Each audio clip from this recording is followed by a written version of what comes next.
Good morning, class. Today is 10 July 2020, and this is your third video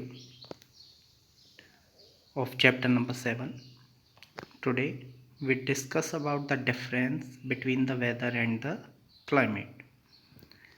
First is, it is the day-to-day state of the atmosphere. यानी कि weather में जो आपको पहला point दिया हुआ है उसमें दिया हुआ है it is the day to day state of the atmosphere, यानी कि वायुमंडल में जो दिन प्रतिदिन जो चेंजेस होते हैं। जैसे कि मान लीजिए एक दिन था जिसमें धूप निकली तो उस दिन हम क्या कह देते हैं, सनी डे। या फिर अगले दिन वहाँ पे बादल हो जाते हैं और बारिश हो जाती है तो उस दिन को हम क्या कहते हैं, रेनी डे। तो इस हिसाब से जो मौसम होता है वो हमें ये बताता है कि जो एटमॉस्फेयर की जो कंडीशंस थी अलग अलग, जैसे कि टेम्परेचर हुआ, रेनफॉल हुआ, इनकी कंडीशन दिन प्रतिदिन कैसी थी। यानी कि उस दिन में या बारिश हुई या वो धूप निकली, तो इस तरह से हम वेदर को देखते हैं। अगर हम क्लाइमेट की बात करें, it is the average weather of a place over a long period of time. ये चीज़ मैंने आपको वहाँ भी समझाई थी कि क्लाइमेट में हम किसी एक प्लेस का लंबे समय तक जो वेदर की कंडीशंस होती हैं उन्हें देखते हैं और उसके बाद उसका एवरेज निकाल देते हैं।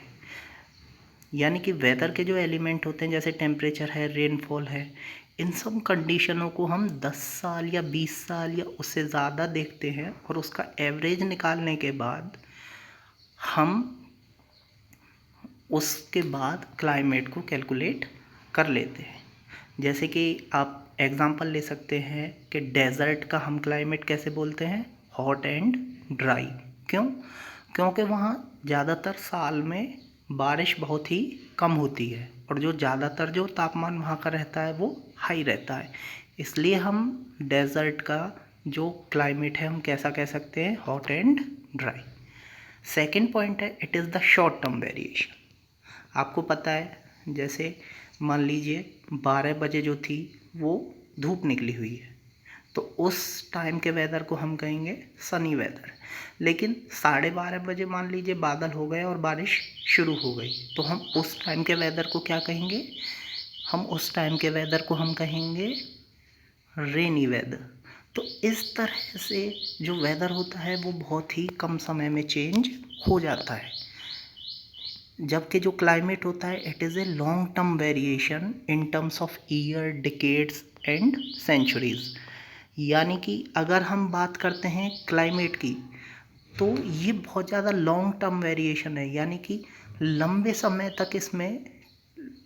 समय में चेंजेस होते हैं। जैसे कि अगर मैं बात करूं थार मरुस्थल की तो वहाँ का जो क्लाइमेट है वो ड्राई एंड हॉट है और इसको चेंज होने में सालों लग सकते हैं, 1 शताब्दी लग सकती है, यानी कि 100 साल भी लग सकते हैं, 1000 साल भी लग सकते हैं या उससे कम समय भी लग सकता है। लेकिन आप अगर किसी जगह पे जाएंगे तो वहाँ का जो क्लाइमेट होगा वो बहुत ही लंबे समय बाद बदलेगा। Third, the changes in the weather condition can be observe very frequently. यानी कि जो मौसम में जो चेंजेस होते हैं यानी वेदर में जो चेंजेस होते हैं हम उन्हें तुरंत ही पता लगा सकते हैं। जैसे कि मान लीजिए 12 बजे अब अगर धूप निकल रही है तो उस समय हम क्या कहेंगे कि जो वेदर है वो कैसा है, सनी। और उसके तुरंत बाद मान लीजिए बादल हो जाते हैं तो हम कैसा कहेंगे, क्लाउडी वेदर। तो इसका मतलब जैसे ही उसमें तुरंत चेंज हुआ तो हमें तुरंत पता चल जाता है। जबकि climate, the changes in the climate take a longer time to change. यानी कि जो क्लाइमेट होता है उसे बदलने में बहुत ही लंबा समय लगता है, क्योंकि जो क्लाइमेट होता है वो हम लंबे समय के लिए ही कैलकुलेट करते हैं। क्योंकि जो वहाँ साल भर जो कंडीशन है हम उसी के बेस पे वहाँ का क्लाइमेट निर्धारित करते हैं।